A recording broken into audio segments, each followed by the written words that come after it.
जफर बोल रहा हूँ फैसलाबाद से। जी कौन बोल रहे हैं? रोहेल जफर अनवान। जी रोहेल जफर फरमाइए।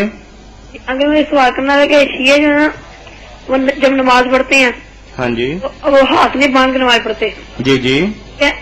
और दूसरी बात ये है कि वो जब सलाम फेरते हैं सलाम नहीं फेरते नमाज के अंदर, यानी नमाज जब खत्म करते हैं तो सलाम नहीं फेरते। सलाम नहीं फेरते। और तीसरी बात ये कि वो जोहर असर मगरिब और इशा जो है ये नमाजें इकट्ठी पढ़ते हैं, क्या ये जायज है? जी भाई 3 सवाल हैं जी। बहुत सवाल इकट्ठे हो गए रोहल जफर साहब के, बारी बारी इन पर गुफ्तगू करेंगे। एक बात तो रोहल साहब आपने कही कि वो हाथ नहीं बांधते, ये आपके इल्म में होना चाहिए कि हाथ बांधना नमाज में कोई फर्ज वाजिब नहीं। हम जो सुन्नी हजरात बांधते ना, हम भी ये नहीं कहते कि कोई लाजमी शायद अच्छा है अगर कोई बांध ले, वरना इमाम शाफी रहमतुल्लाह अलैह बांधने के कायल हैं, फिर भी कहते हैं कि अगर कोई आदमी लटका कर पढ़े और उनसे बेजा हरकतें ना करे, सुकून और उतार के साथ खड़ा रहे, फला बास कोई हर्ज नहीं। और इमाम मालिक तो खुलम खुला कहते हैं कि पढ़नी चाहिए हाथ छोड़कर। सारे मालकी आप अफ्रीका चले जाए, नाइजेरिया और सारे इलाकों में देखें, लीबिया खुले हाथों पढ़ते हैं, हालांकि वो शिया नहीं है, पक्के सुन्नी है। और इमाम औज़ाई थे शाम में, वो भी कहते थे कि आदमी को इख्तियार है सुन्नी होते हुए कि चाहे बांध ले चाहे छोड़ दे। और इमाम लैस इब्न साद थे, इमाम मालिक के ज़माना मिस्र में उनका मसलक चल रहा था, वो भी कहते थे कि खुले हाथ पढ़ना चाहिए। बड़े बड़े इमाम हैं बेटा, अहले सुन्नत के ताबईन हैं, बड़े बड़े इमाम हसन बसरी, सईद इब्न मुसय्यब, इब्राहिम नखी, अबू हनीफा के दादा उस्ताद मोहम्मद इब्न सीरीन, ये सारे लोग खुले हाथ से नमाज पढ़ते थे। ये कोई ऐसा मसला नहीं बेटा जिसकी वजह से हम परेशान हो जाएं।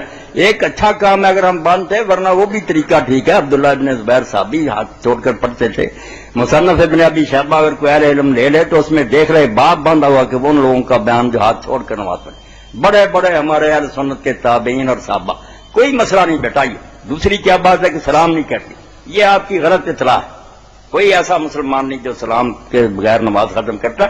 असल लोग देखते हैं कि वो शिया हज़रात आखिर में दाएं बाएं नहीं मुंह घुमाते, इससे अंदाजा कर लिया कि वो सलाम नहीं कहते। नहीं, दाएं बाएं बेटा सर घुमाने की बात नहीं, सलाम जुबान से कहना क्या सलाम अलैकुम।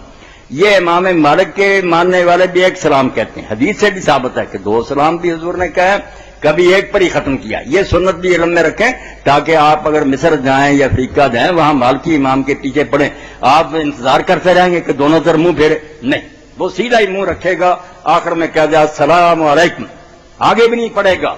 शिया हज़रात पूरा कहते हैं अस्सलाम वालेकुम व रहमतुल्लाहि व बरकातुहू, ये सलाम है उनका, मगर मालकियों की तरह एक ही कहते हैं, बस सलाम कहते हैं। वो जो बाद में आप लोगों ने देखा ना कि 3 बार वो हाथ उठाते हैं, लोग समझते इस तरह नमाज को खत्म कर दे, नहीं बच्चा, ये है ताकीब। जैसे हम अल्लाह अकबर कहते हैं अस्तगफिरुल्लाह, बाद के जिक्र, ये नमाज का कोई हिस्सा नहीं। अगर शिया भी इल्म वाला जानता अस्सलाम वालेकुम व रहमतुल्लाहि व बरकातुहू कह दिया और हाथ नहीं उठाए, नमाज तो ठीक है। ये बाद के जिक्र अज़कार अगर वो करता है इस तरह 3 बार रफ़ा दैन, ये अलग नेकी शुमार करते हैं, जैसे आयतुल कुर्सी और सूरतें वगैरह हम पढ़ते, नमाज का हिस्सा नहीं। नमाज अल्लाह अकबर से शुरू हुई, आखिर में वो कह देंगे अस्सलाम वालेकुम व रहमतुल्लाह। आप उनकी नमाज की किताबें देखें, उनसे पूछे, पता चलेगा नमाज के सलाम के बगैर नहीं कोई खत्म करता। बाद में जिक्र कैसे को करता वो अलग बात है। अल्लाह अकबर 3 बार कहता, उसके साथ रफ़ा दैन करता, ये नमाज का कोई हिस्सा नहीं शिया कहता, इसको बाद की नेकियों में शुमार करते हैं।